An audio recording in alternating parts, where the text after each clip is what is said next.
My name is Tanjiro Kamada, and this is my sword. It's no one else's sword, and my sword is the best sword.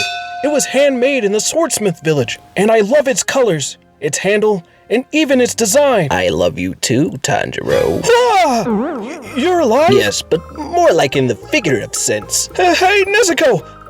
Come look at this. Can you hear the sword? Only you can hear me, Tanjiro. Me talking isn't even part of the theory. Hello everyone and welcome back to Anime Conspiracy Theory. Wait, I mean Animated Cartoon Conspiracy Theory. They're the same thing, right? Good thing I made this logo though. Well, today's episode will be on the beloved anime Demon Slayer, a new gen shonen that rose to the top of popularity, rivaling that of My Hero and Black Clover. And I gotta be honest, when this anime first came out, I couldn't finish the first season, but it eventually grew on me, especially after seeing my favorite character, Rengoku. Watching Tanjiro slay demons and overcoming obstacles one by one is thrilling and inspiring. I don't know what it is, but I always feel empowered after watching shonen heroes overcome something life-threatening. It just kind of gives you hope that you can do it too, you know? But something about Demon Slayer's world building has me thinking, and that is the swords. People in this world literally cannot slay demons without their Nichirin blades. But what if I told you I believe these swords are alive and breathing as well? And maybe they have some mysterious origin. Don't believe me? Well, come sit as I explain the Nichirin blades and how they may be more alive than we actually think. In Demon Slayer, one of the important things to ask is whether breathing techniques are real or not. And the truth is, they are. And proving breathing techniques are real will help us understand how this actually affects the swords overall. See, in Demon Slayer, one of the main components of a Demon Slayer is their breathing technique. All breathing techniques stem from one form of breathing, known as sun breathing. From sun breathing, we get the main four types we see throughout the series, being flame, water, stone, and thunder. And contrary to popular belief, these breathing techniques also have real-life counterparts. Most of them mimic breathing techniques found in ancient India and Chinese practices. For example, Tanjiro's water breathing is like that of Ujjayi, otherwise known as ocean breathing, and Rengoku's flame breathing, Tunmo, or the inner fire breathing technique, as this technique comes from Tibetan monks who use this to raise their inner body temperature and strength. While Zenitsu's thunder breathing is similar to Bastrika, otherwise known as bellows breath. And each of these real-life counterparts do the same as Demon Slayer breathing, whether it's concentration, strength, or increased stamina. But if breathing techniques are real and have real-life counterparts,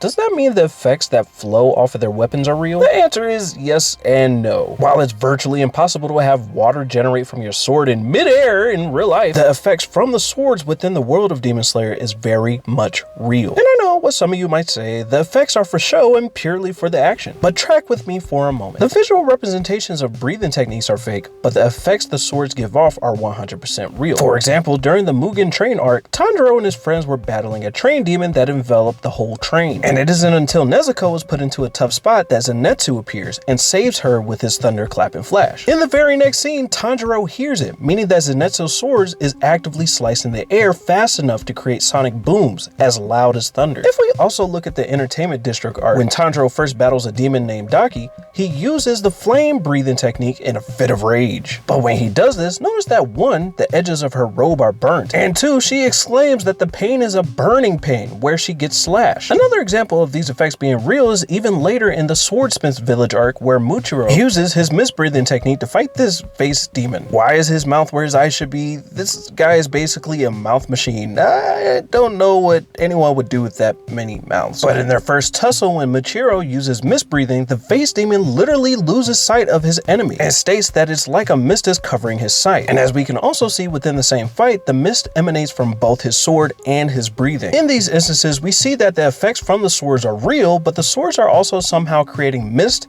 heat, and thunder. And in order for that to make sense, we have to go over how the swords are made. See, Nichirin blades are made specifically for demon slayers because they are the only known weapon to cut demons. They happen to be made with special material, scarlet crimson iron sand and scarlet ore, which are both found on high mountains bathed in sunlight. The reason these blades are even able to cut demons are because they are constantly absorbing sunlight year-round. And this is important because the only other known things that can slay a demon is another demon or sunlight. And these Nichirin blades not only exhibit the properties of breathing techniques when used, but they also obtain the properties of the sun. Too bad for us, there isn't exactly a metal ore in real life that mimics the properties of scarlet crimson ore, but we can infer that the ore is also able to absorb UV radiation and also exert UV radiation when being used, kind of like a UV light blade. Now imagine if Genya had a UV laser gun instead. It'd probably be way more accurate than his Nichirin bullets. So Tay, the dedicated artist, how are the blades alive? Currently, we've only shown that the blades can exhibit elemental properties while also doubling as a UV sun blade. Well, we can prove the blades are alive by looking at one of the most important aspects of the blade: their color. Remember how I said every Demon Slayer is issued a Nichirin blade? Well, when a Demon Slayer draws their first blade, the sword changes their color to match the breathing technique of its user. Hence why Rengoku's blade is red, Zenitsu's is yellow, and Muchiro's is blue. But this only matters when you also ask the question, how would a sword know its user's breathing style? Most of the Demon Slayers and Hashira learn their breathing techniques after joining the Demon Slayer Corps, or after training with the master like Zenitsu. So how would a sword know what a breathing technique as swordsmen can use before they do? Even when we look specifically at Tanjiro's blade, it turns black as soon as he touches it, even though he was trained to use water breathing. And throughout the series multiple times, Tanjiro isn't even sure that he can use multiple breathing techniques, but the swords did, and that's because the metal used to make the swords are actually alien in origin. The ore used may have just fallen from the sky like the material used to make the famous sword, the Sword of Heaven. The Sword of Heaven was a blade forged in ancient Japan by the swordsmith Yoshido Yoshiwara, using meteor remains from the Gibeon meteorite that crash landed on Earth thousands of years ago. And although this isn't the only blade known in Japan for being forged from a meteorite, it's not far-fetched to believe that the Nichirin blades from Demon Slayer are similar in origin. This notion could also be supported by the fact that the ores that the blades are made of are rare, and I mean extremely rare. So not only are the Nichirin blades made of organic space meteorites that can only be used in special conditions, they can also form a symbiotic relationship with its wielder, except it doesn't try to control your actions like a certain symbiote. So, alien UV lamp swords. Is that a coincidence? I think not.